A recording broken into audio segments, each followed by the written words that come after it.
زیست کے رنگ سچے لوگ پرانے وقتوں میں لوگ دعاؤں کی قبولیت پر یقین کرتے تھے اور نیک لوگوں سے دعاؤں کی درخواست بھی کرتے تھے، اور اکثر یہ دیکھا جاتا کہ بعض بظاہر نہ ہونے والے کام بھی ہو جاتے تھے۔ شاید یہ یقین کی پختگی تھی کہ دعا مانگنے کے بعد ان کے دلوں کو ایک سکون سا مل جاتا تھا کہ ہم نے دعا مانگ لی ہے، اب ہماری پریشانیاں بھی ختم ہو جائیں گی۔ مسئلے مسائل تو ازل سے انسان کے ساتھ چلے آ رہے ہیں،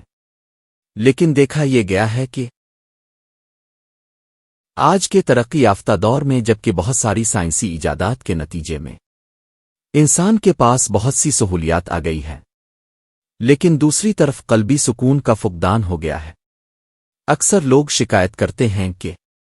انہیں رات کو نیند نہیں آتی، حالانکہ ان کے پاس تمام سہولیات دستیاب ہوتی ہے، اور پھر بھی انہیں نیند آور گولیوں کا سہارا لینا پڑتا ہے۔ جبکہ اس کے برعکس ماضی میں اگر ہم جھانک کر دیکھیں تو معمولی سی چارپائی پر بھی سکون کی نیند آ جاتی تھی اور کسی دوائی کی ضرورت نہیں پڑتی تھی۔ یہ انہی دنوں کی بات ہے کہ خبر آئی کہ گاؤں میں کوئی بزرگ آئے ہوئے ہیں، اور وہ گاؤں ہی کے کسی فرد کے گھر میں ٹھہرے ہوئے ہیں،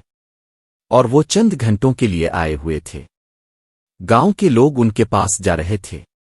اور اپنے لیے اور بچوں کے لیے دعاؤں کی درخواست کرتے تھے، اور وہ بزرگ ان کو دعائیں دیتا اور نصیحت کرتا، دو چار اچھی باتیں سمجھا دیتا، اور اس کام کے لیے وہ کسی سے نذرانے کے نام پر کوئی معاوضہ وصول نہیں کرتا تھا۔ گاؤں کی ایک غریب سی عورت نے بھی کسی کے ہاتھ اپنا بیٹا اس بزرگ کے پاس بھجوایا کہ وہ اس کے لیے بھی دعا کرے۔ یہ لڑکا جس کا نام عرفان تھا بہت چھوٹا تھا، 8-9 سال سے زیادہ عمر نہیں تھی، اور جسمانی اعتبار سے بہت زیادہ کمزور تھا، اور دیگر بچوں کے ساتھ کھیل کود میں بھی کوئی خاص حصہ نہیں لیتا تھا۔ شاید اس کی وجہ یہ تھی کہ جسمانی کمزوری کے ساتھ ساتھ وہ غریب باپ کا بیٹا بھی تھا۔ بہرحال وہاں پر موجود لوگوں نے بتایا کہ جب اس لڑکے پر اس بزرگ کی نظر پڑی تو اس نے کہا کہ یہ بچہ تو اعلیٰ تعلیم حاصل کرے گا اور بڑا آدمی بنے گا۔ وہاں پر موجود لوگ جو اس بچے کو جانتے تھے دل ہی دل میں مسکرائے کہ یہ بچہ تو سب بچوں میں کمزور ہے، یہ کیسے بڑا آدمی بن سکتا ہے؟ اس بزرگ نے اور کیا باتیں کہیں اور کیا دعائیں دی یہ تو کسی کو یاد نہیں، لیکن یہ بات سب کو یاد ہے، اور پھر واقعی قسمت نے پلٹا کھایا، اور وہ بچہ گاؤں کے دوسرے بچوں کے مقابلے میں بہت آگے نکل گیا، اعلیٰ تعلیم حاصل کی، اور ایک چھوٹے سے عہدے سے ترقی کرتے کرتے ایک اعلیٰ عہدے تک پہنچ گیا۔ بچپن میں جو محرومیاں اس نے دیکھی تھی وہ اب خوشیوں میں بدل چکی تھی۔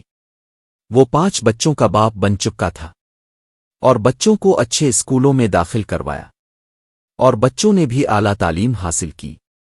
اور اس بزرگ کی اس بچے سے متعلق کہی ہوئی بات 100% صحیح ثابت ہوئی۔ جو بات زیادہ قابل غور ہے وہ یہ ہے کہ ایسے لوگ ہمیشہ شکر ادا کرتے ہوئے نظر آتے ہیں اور کبھی ناشکری کی بات نہیں کرتے، اور ان کا اللہ تعالیٰ پر اعتماد بہت مضبوط ہوتا ہے، اور یقیناً یہی وجہ ہے کہ باوجود بہت ساری مالی مشکلات کے وہ کبھی ڈپریشن کا شکار نہیں ہوتے اور اپنی قسمت پر راضی دکھائی دیتے ہیں۔ Thanks for watching.